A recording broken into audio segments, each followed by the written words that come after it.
Hello and welcome back to On Point HQ and the 7th video in the Bolt Action Basics series.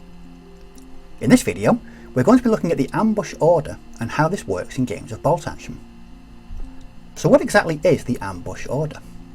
Assigning an ambush order to a unit means it does not move or fire, but rather takes up firing positions and waits for an enemy unit to come into sight or range before opening fire. The unique part of the ambush order is that you get to resolve the unit's firing in your opponent's turn. The ambush order can be useful for making it difficult for the enemy to move to a different part of the battlefield, assault an objective, and can make them very wary of moving if an ambush can be launched. So let's have a look at how the ambush works. The French player draws an order dice, but can see there are no visible targets to fire at, but knows that a German unit may try to advance between the two areas of forest directly in front of it. The player therefore assigns an ambush order to the infantry section and they do not move or fire. A German dice is drawn next and the player decides that the infantry section behind the trees needs to move between the two areas of forest. Being wary of enemy fire, they assign a run order to the section. As they come into view of the French infantry section, the ambush is sprung.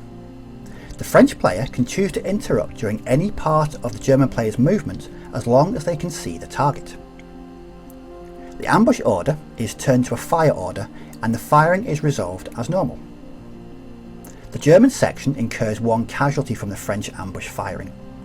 A pin is assigned to the unit and the remaining 4 complete their run move. Now let's look at a number of important points to remember. An ambush can be used against any enemy unit that is moving. This can be a run, advance. As long as the enemy unit is moving in some way, it can be targeted by ambush fire. In addition, a unit on ambush gets the chance to return fire when being assaulted by an enemy, even if the charge is initiated less than 6 inches away. This represents the unit being prepared and alert for enemy movement or action.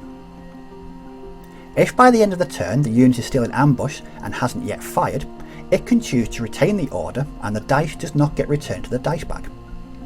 This means it will start the following turn already assigned an ambush order. However, the unit may choose to fire at the end of that turn. To do this, a d6 is rolled. On the roll of a 4, 5 or 6, the section can fire at any target in range.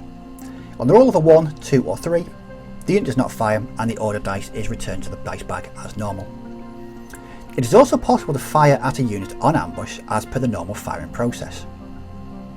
Should a unit on ambush be fired at, it can choose to react by going down even though it already has an order assigned to it. Simply flip the ambush order to a down order. The unit that was in ambush can no longer do anything for the rest of the turn. I hope this video was useful in explaining how the ambush order works in games of bolt action. As with the other videos, the Bolt Action Basics series is a very brief overview of the core mechanics of bolt action, and I would certainly recommend picking up a copy of the main bolt action rulebook for further guidance and information about the game. If you have any comments or questions about ambush orders in bolt action or bolt action in general, please leave them down below in the comments section and I will respond to all comments and questions. But as always, thanks for watching, do take care, may your dice roll well, and I will see you all in the next video. So, bye bye for now.